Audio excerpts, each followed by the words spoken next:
think about your discovery call. Have you got a system in place? Do you have a booking link that people can use? Have you got a booking link you can hand out? What about having it as a QR code? Everyone knows how to use QR codes these days. So maybe as a QR code that you can put on your website so that they can book a discovery call. You can have a QR code on your phone ready to go. Mentoring with Geraldine is a bite-sized practitioner podcast for naturopaths, nutritionists, herbalists and practitioners, responding directly to the needs of the practicing natural therapist. With interviews, herbal discussions, something business, something clinical, you'll get the variety you need to enjoy and stay motivated in practice. So thanks for joining me today. Don't forget to rate, review and subscribe to the podcast for our episodes. If you'd like more support, get in contact and I look forward to working with you soon. Hello everyone, welcome to Mentoring with Geraldine and the Bite Size Podcast. How the devil are you?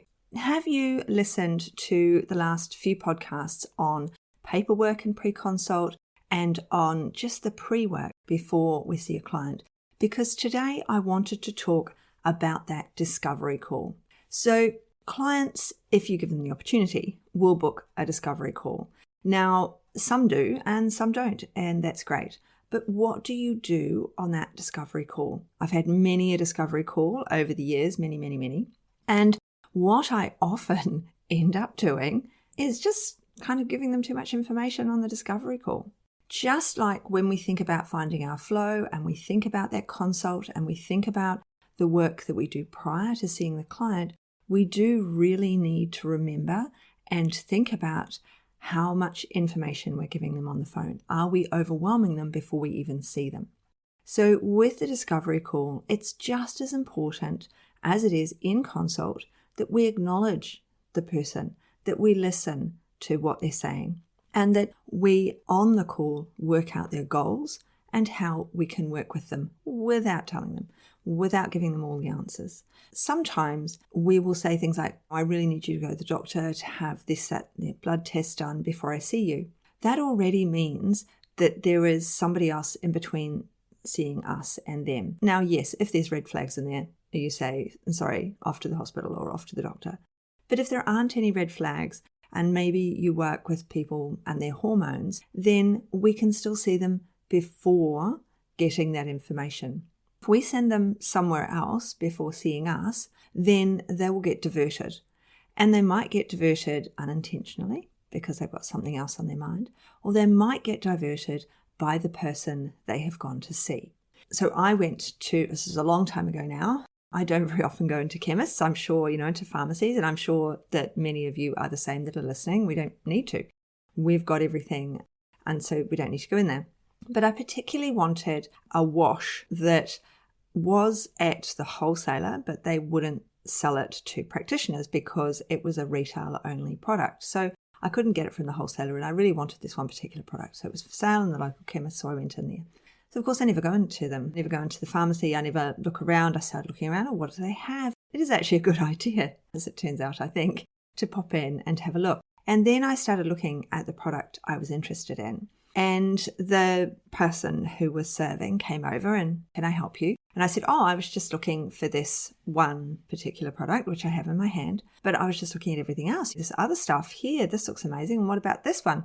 And she turned around and she said, all that natural stuff, it's just a nonsense, really. The really good stuff is over here, and pointed me to a very popular, well-advertised commercial skin product that has SLEs, SLSs, parabens, the whole 9 yards in it. No perfume, but lots of these petrochemicals, things that we don't want our clients to have. And this is a very well-known, very popular product she pointed me in the direction of, away from the product that was SLS, SLE-free, paraben-free, perfume-free, all of the things free. And I liked, and I'd used before, and I knew I wasn't allergic to, whereas what she was pointing me towards, I knew I had an issue with. And I was like, no, I've tried that before, and it's really not nice on my skin, but this one here is really nice on my skin. And she said, just because you haven't tried it for long enough. So here's someone immediately diverting me away from my purpose. So if you've sent your client to see someone before they see you, they may just be diverted by someone there. They may be diverted just by convenience or inconvenience.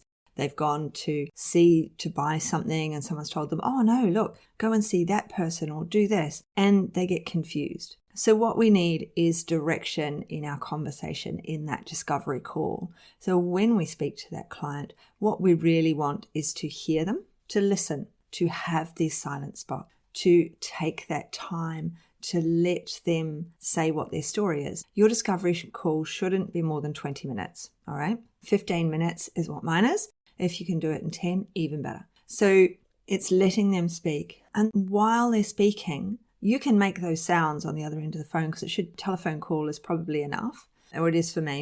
Everyone gets a telephone call. My discovery calls and focus calls are all telephone calls, so that I can do them from anywhere as well. So that it means that I can have those outside of my normal hours, because I can be sitting watching the football when the kids are at school, or the hockey or the rowing or whatever, and I could just climb into the car, do the phone call and go back. So we listen. We take in what they're saying. We might want to offer some simple suggestions. I'm really cold when I wake up in the morning and I really ache. I really want to see you and book in. I'm not very, computer savvy, so I'm wondering about being online. And so you talk to them about that. Now, I could turn around, of course, and say, well, what non-steroidals are you taking? What products are you taking for this pain? Or I could say, are you warm in the morning? What about getting up and having a ginger tea so that you warm the whole body?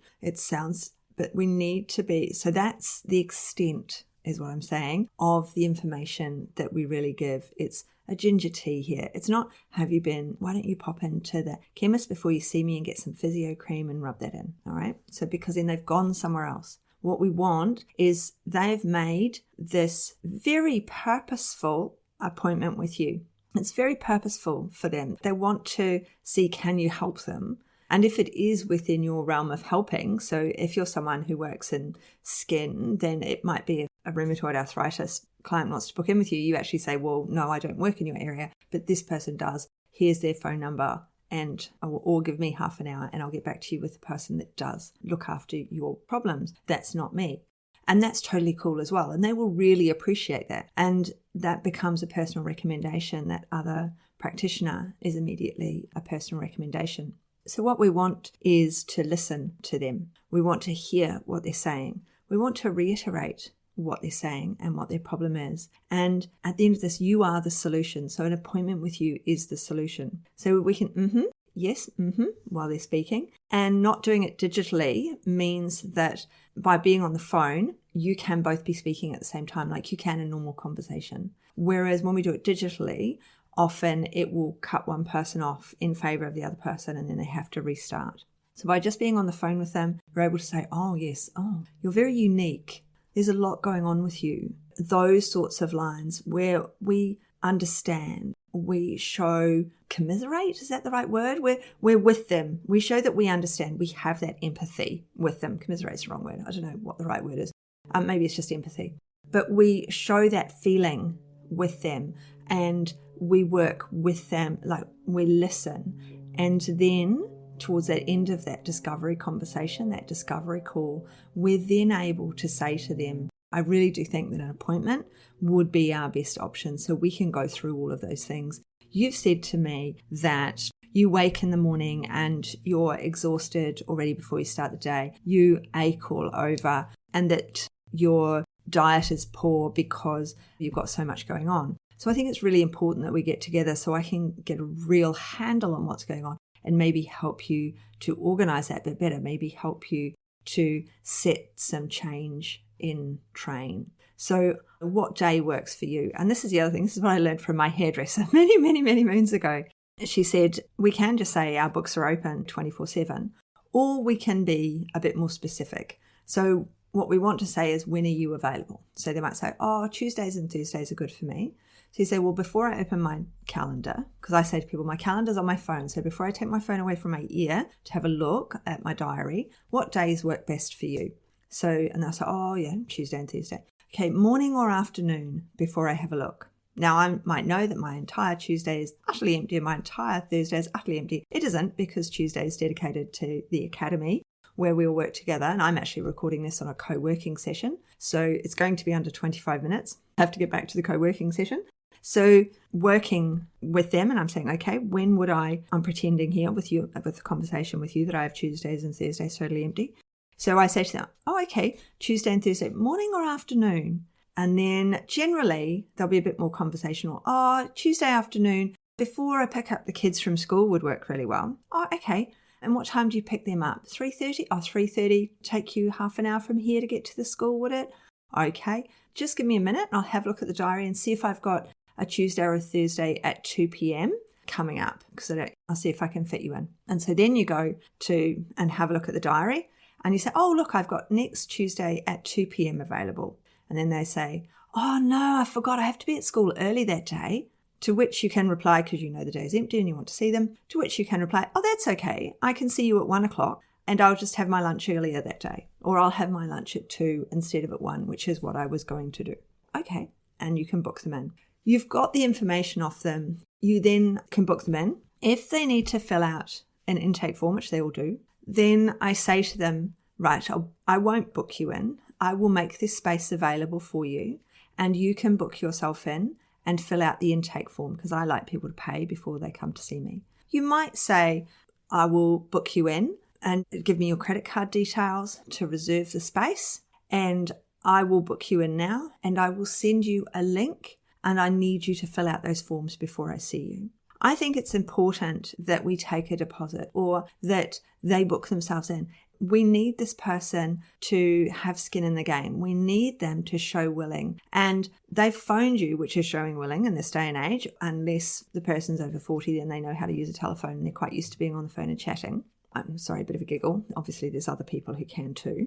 But the point being, they are making this commitment. They are filling in these forms. They are filling in. All of my forms and paperwork are in the academy. So if you want my intake forms and things like that, they're all sitting in the academy for you to use. But what it means is they've got skin in the game. And even though this was discovery call, even though you think, oh, this is nothing, or this is huge, I'm speaking to this person on the phone for 15 minutes, don't take trauma and worry into that conversation. Take in an open mind. Take in, be ready to refer them to somebody else or take them immediately. Don't go in with oh no, I know about this person and they're really complicated, they're really complex. Let's not go in with those thoughts. And when they speak to us, let's not have those thoughts in the back of our minds. Oh, they're really complex, it's really worrying. When we see them for that first appointment, only going to see them only for under an hour, because they will become exhausted and you will become exhausted. And my personal mantra is the harder they are, the shorter and more often we see them for, so we don't overwhelm each other. And if someone is really unwell, if they're really complex, then they might be exhausted from anything more than half an hour anyway, half an hour to 40 minutes. You're going to need that time to research as well. So by sitting with them for an hour and a half, we get too much information. It gets too complex for us. There's just too much really going on. So I'm going to leave today there. I'm going to let you think about that. Think about your discovery call. Have you got a system in place? Do you have a booking link that people can use? Have you got a booking link you can hand out? What about having it as a QR code? Everyone knows how to use QR codes these days. So maybe as a QR code that you can put on your website so that they can book a discovery call. You can have a QR code on your phone ready to go so that you meet someone in the schoolyard and they say, oh, I'd really like to book in with you. You've got the QR here. Just photograph this QR code and you can make your booking later. So just think about that discovery call. How can you weave it in? How can you make it a calm and enjoyable thing for you to do when you meet your clients? So thank you for listening. And if you've enjoyed today, don't forget to rate and review. All small businesses do need a bit of help with that. Okay, see you next time. Thanks so much for joining me today. Don't forget to rate, review, and subscribe to the podcast for the weekly episodes. If you'd like even more support and learning, then the Academy is for you.